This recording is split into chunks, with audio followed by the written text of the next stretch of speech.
इस वीडियो में आज हम सभी प्रोडक्शन पॉसिबिलिटी कर्व उत्पादन संभावना वक्र के बारे में पढ़ेंगे। तो चलिए दोस्तों स्टार्ट करते हैं।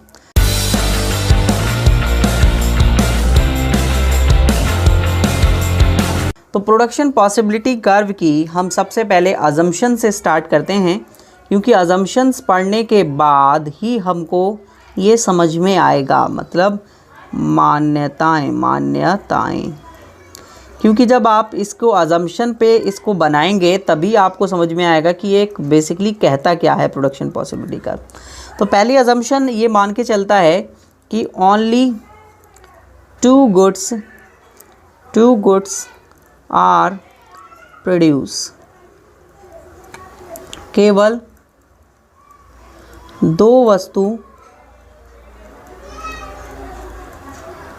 वस्तुओं का उत्पादन होगा या किया जाएगा। क्लियर? मैं थोड़ा सा पतला कर लेता हूँ अपना पेन को। होगा या किया जाएगा, केवल दो वस्तु का उत्पादन होगा या फिर हम करेंगे केवल दो वस्तु का उत्पादन। सेकंड पॉइंट आप समझेंगे। सेकंड पॉइंट है full utilization of limited resources. ठीक है, यानी कि हम जो है वो पूर्ण उपयोग करेंगे सीमित संसाधनों का पूर्ण उपयोग किया जाएगा, जितने भी आपके सीमित संसाधन हैं। ठीक है स्टूडेंट्स, चलिए देखिए आगे समझते हैं हम इसको। जितने भी आपके लिमिटेड रिसोर्सेज हैं उसका आप पूरा का पूरा यूज़ करेंगे। ठीक है, इसके बाद नेक्स्ट है प्रोडक्शन टेक्निक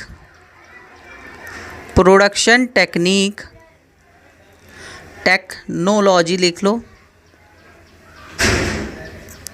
आर स्टेबल या कांस्टेंट वर्ड भी आप यूज़ कर सकते हैं। उत्पादन तकनीक स्थिर रहेगी। ठीक है, last and fourth, full employment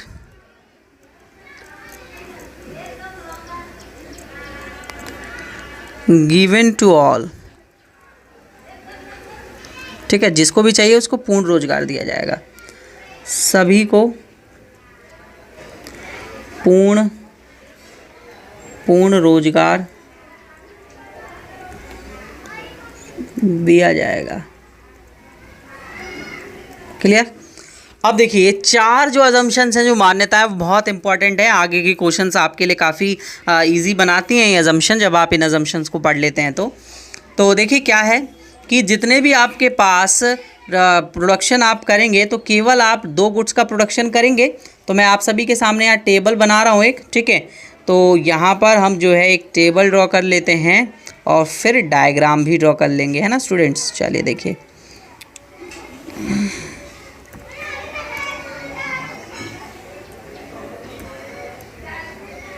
बस ठीक है,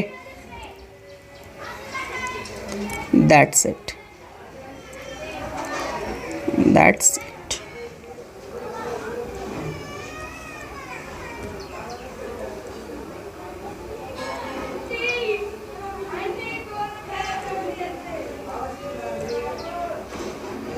थोड़ा सा लाइन इधर उधर हो गया ना।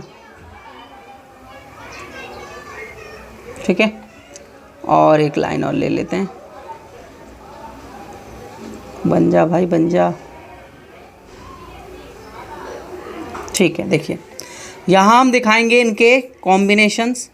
तो मैं ए कॉम्बिनेशन, बी कॉम्बिनेशन इस तरीके से दिखाऊंगा। तो ए, बी, सी, डी और ई कॉम्बिनेशन, गुड्स एक्स और गुड्स वाई। ठीक है, यहाँ मैं गुड्स एक्स और यहाँ गुड्स वाई दिखा रहा हूँ। और इसका अगर मैं गुड्स एक्स का 0 यूनिट प्रोड्यूस करता हूँ तो इसका 100, इसका 1, 2, 3 और 4, और इसका हम 90, 70 और 50, ठीक है 90, 70, 40 ले रहा हूँ मैं इसे, 40 और 0। ठीक है, डायग्राम देखते हैं, यहाँ बना लेते हैं अब हम सभी डायग्राम अपना डायग्राम। और ये बहुत ज़्यादा इम्पॉर्टेंट है, डेफिनेशन फिर आपको समझ में आ जाएगी। ठीक है, डेफिनेशन समझना तो बहुत इजी रहेगा। फिर यहाँ हम गुड्स एक्स को दिखाएंगे और यहाँ गुड्स वाई को दिखाएंगे। तो देखिए डेफिनेशन पढ़िए मेरे साथ। Production possibility curve shows the combination of different combination of two goods which economy can produce from their limited resources and constant production technology। Clear? लिख लिया आपने? नहीं लिखा हो तो दोबारा लिखिए। प्रोडक्शन पॉसिबिलिटी कर्व या production possibility curve shows the combination of या वेरियस या different combination of two goods which economy can produce by their given resources and stable production technique। ठीक है, हिंदी में लिखिए हिंदी वाले बच्चे। उत्पादन संभावना वक्र दो वस्तुओं के ऐसे विभिन्न संयोगों को प्रकट करता है। उत्पादन संभावना वक्र दो वस्तुओं के ऐसे विभिन्न संयोगों को प्रकट करता है जिसे एक अर्थव्यवस्था अपने दिए हुए सीमित संसाधन और दी गई उत्पादन तकनीक से उत्पादित कर सकता है। Clear students? सभी ने लिख लिया? चलिए देखिए नेक्स्ट देखते हैं। तो आप अगर देखें इसमें तो स्टार्टिंग में मैं गुड्स एक्स की 0 यूनिट प्रोड्यूस कर रहा हूँ और वाई की 100 यूनिट प्रोड्यूस कर रहा हूँ। तो मैं इस पॉइंट पे हूँ जिसे मैंने नाम दे दिया ए पॉइंट। क्लियर? इसका मतलब क्या है कि इकोनॉमी इस पॉइंट पर सारे के सारे जो रिसोर्सेज हैं अपने वो गुड्स वाई के प्रोडक्शन में लगा दे रही है, एक्स में बिल्कुल भी नहीं लगा रही है, इसलिए एक्स का कुछ भी यूनिट प्रोड्यूस नहीं हो रहा है। अब इकोनॉमी चाहती है कि वो गुड्स एक्स की भी यूनिट्स को क्या करे, प्रोड्यूस करे। इसलिए जब वो ये चाहती है कि गुड्स एक्स की भी यूनिट का हम प्रोडक्शन करें तो वो गुड्स एक्स की यूनिट में प्रोडक्शन में कुछ रिसोर्सेज लगाना स्टार्ट करती है।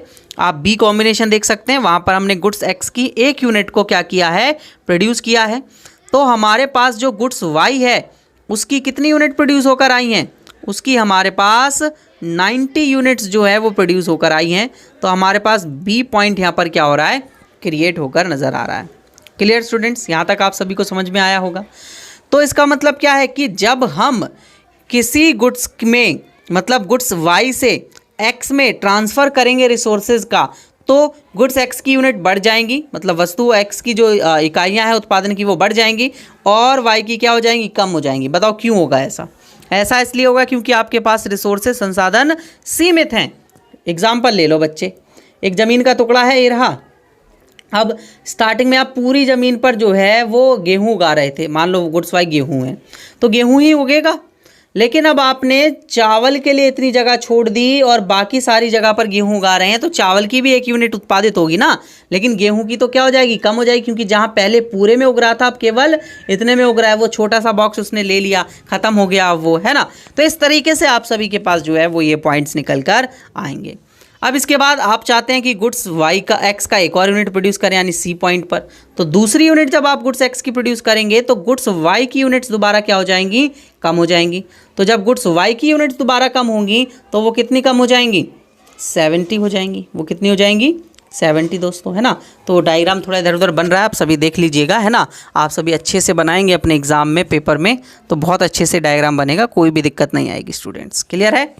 अब आप इसी तरीके से गुड्स वाई की यूनिट्स एक्स की यूनिट्स को बढ़ाते जाओ और वाई की यूनिट्स क्या होते जाएंगी, कम होते जाएंगी। तो गुड्स वाई की फिर यूनिट कम हो गई 40 और नेक्स्ट पे जाकर ये हो गया सी, ये हो गया डी और ये लास्ट हो गया आपका ई पॉइंट। तो ई पॉइंट पे आप देखेंगे तो गुड्स एक्स की 4 यूनिट प्रोड्यूस हो रही हैं और वाई की 0 यूनिट्स प्रोड्यूस हो रही हैं। तो इन सारे के सारे पॉइंट्स जितने भी ABCD पॉइंट हैं, सारे के सारे कॉम्बिनेशन को आप जब मिलाएंगे एक लाइन के थ्रू, जो अभी आपने देखा, वो सारी की सारी लाइन आपकी क्या कहलाएगी, प्रोडक्शन पॉसिबिलिटी कर्व। यानी ये लाइन आपकी क्या है, प्रोडक्शन पॉसिबिलिटी कर्व है, उत्पादन संभावना वक्र है। Clear students? जहाँ पर दो गुड्स के ऐसे कॉम्बिनेशन को शो किया जा रहा है जैसे एक इकोनॉमी अपने गिवन रिसोर्सेज और दी हुई प्रोडक्शन टेक्निक यानी कि उत्पादन तकनीक से प्राप्त कर पा रही है, प्रोड्यूस कर पा रही है। क्लियर है? कोई डाउट इसमें? बहुत आसान था, अच्छे से आपने इसको अच्छे से समझ लिया। नहीं समझ में आया हो तो आप मुझे कमेंट करके बता दीजिएगा, मैं आप सभी की हेल्प करने की पूरी कोशिश करूँगा। ठीक है स्टूडेंट्स, चलिए देखिए नेक्स्ट देखते हैं। अब इसके हम फीचर्स के बारे में बात कर लेते हैं, फीचर्स ऑफ पीपीसी। ठीक है, पीपीसी की विशेषताएं देख रहे हैं आप, टेक्निक। हाँ, मैंने हिंदी और इंग्लिश दोनों मिक्स कर दी, चलिए कोई दिक्कत नहीं है। फिर फर्स्ट इसका फीचर्स देखिए, PPC are concave to the origin point. ठीक है, पीपीसी मूल बिंदु की ओर नतोदर होता है। ठीक है, मतलब पीपीसी कैसा है? कॉनकेव है। आप सभी ने ग्लास के बारे में पढ़ा होगा, जब आपके पास कुछ इस तरीके का ग्लास देखने को मिलता है तो उसे आप क्या बोलते हैं? कॉनकेव। और जब इस तरीके का ग्लास मिलता है तो ये क्या होता है? कॉन्वेक्स, है ना। तो आपको अभी ये ग्राफ कुछ किस तरीके का दिख रहा है? कॉनकेव टाइप का ना, नतोदर बोलते हैं इसे, है ना। इसको पहचानने का सिंपल सा एक तरीका है, आप एक डायग्राम पे एक ऐसी लाइन खींचिए और अगर इस लाइन के ऊपर डायग्राम जा रहा है तो वो कॉनकेव है, और इस लाइन के नीचे अगर डायग्राम आ रहा है, देखिए ये वाला नीचे आ रहा है, तो ये क्या है? कॉन्वेक्स है। मतलब उन नतोदर ये है और नतोदर ये है, तो ये अभी नतोदर नज़र आ रहा है। ठीक है, क्लियर है। तो हमारे पास जो पीपीसी है वो ओरिजिन पॉइंट से कैसा होता है? कॉनकेव होता है। सेकंड पॉइंट देखिए, पीपीसीआर डाउनवर्ड स्लोपिंग।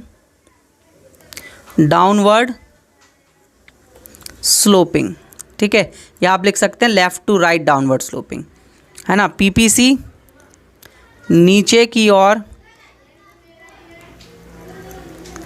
ढालू होता है ना, ढलान वाला होता है। ठीक है, लेफ़्ट टू राइट, क्लियर है। अब बात आती है कि आपके पास पीपीसी जो है वो नतोदर ही क्यों होता है, कॉनकेव ही क्यों होता है? सबसे बड़ा सवाल यहाँ पर अराइज होता है स्टूडेंट्स। देखिए नेक्स्ट पेज पे चलते हैं। तो जब पीपीसी में हम बात करते हैं कि पीपीसी कॉनकेव है और क्यों है, उसका आप सभी रीज़न दीजिए। तो देखिए टेबल को आप ज़रा ध्यान से समझेंगे, x था और y था। यहाँ पर x 0, 1, 2, 3, 4 और 5 था। यहाँ पर 100, 90, 70, 40 और 0 था लास्ट में। तो x की एक यूनिट गेन करने के लिए, एक एक्स्ट्रा यूनिट गेन करने के लिए आप y की कितनी यूनिट छोड़ रहे हैं? यहाँ पर 10। फिर एक और एक्स्ट्रा यूनिट गेन करने के लिए y की आप कितनी यूनिट छोड़ रहे हैं? 20। एक और एक्स्ट्रा 30, एक और एक्स्ट्रा इस तरीके से, मतलब 5 नहीं है 4 ही है, मैंने 5 लिख दिया। एक और एक्स्ट्रा के लिए आप 40 सेक्रीफाइस कर रहे हैं। तो आप क्या निकालिए? MOC निकालिए। MOC मतलब मार्जिनल अपॉर्चुनिटी कॉस्ट, इसको हम क्या बोलेंगे? मार्जिनल। याद है ना, पिछले वीडियो में पढ़ाया था मैंने आपको, मार्जिनल अपॉर्चुनिटी कॉस्ट यानी कि सीमांत अवसर लागत, या फिर आप इसको क्या बोलते हैं? दूसरा नाम है इसका मार्जिनल रेट ऑफ ट्रांसफॉर्मेशन। ठीक है, हिंदी में लिखिए आप सभी, हिंदी में क्या होगा? रूपांतरण की सीमांत दर। इसका सिंपल सा मतलब है, इसे हम MOC या फिर MRT से डिनोट करेंगे और इसका फॉर्मूला होता है लॉस बाय गेन। तो यहाँ पर हम देखेंगे कितना हम लॉस कर रहे हैं और कितना गेन कर रहे हैं।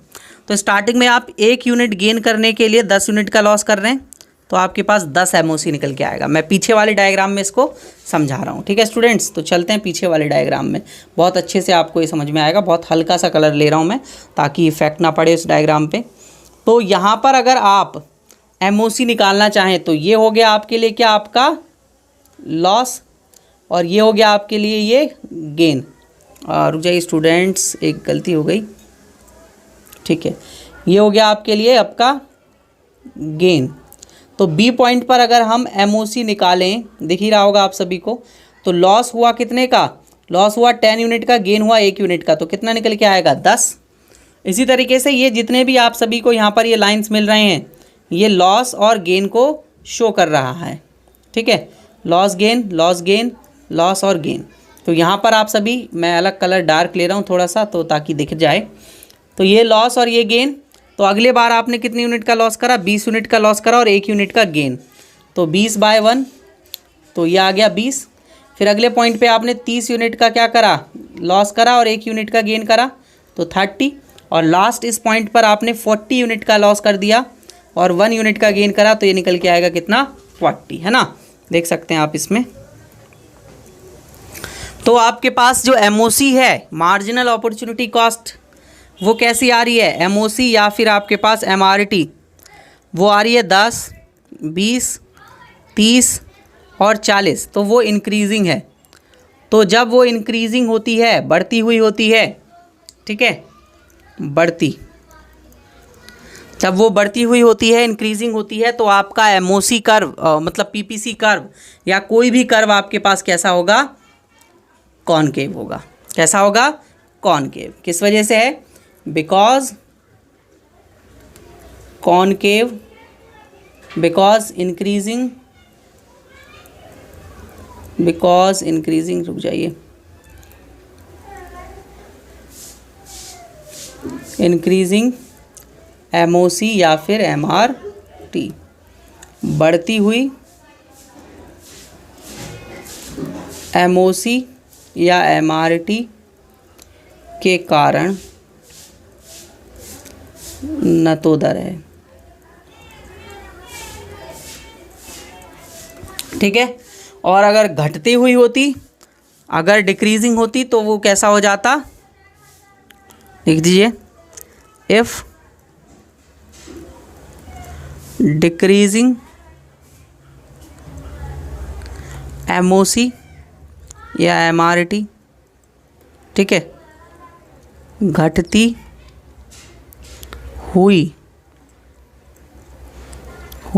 एमओसी या एमआरटी, तो वो कैसा होगा, कॉन्वेक्स होगा। ठीक है, तो क्या होगा, कॉन्वेक्स, यानी कि उन, आगे आप एक और कर्व पढ़ेंगे वो कॉन्वेक्स ही होता है, उन्नतो दर। और अगर एक और केस बनाते हैं, इफ़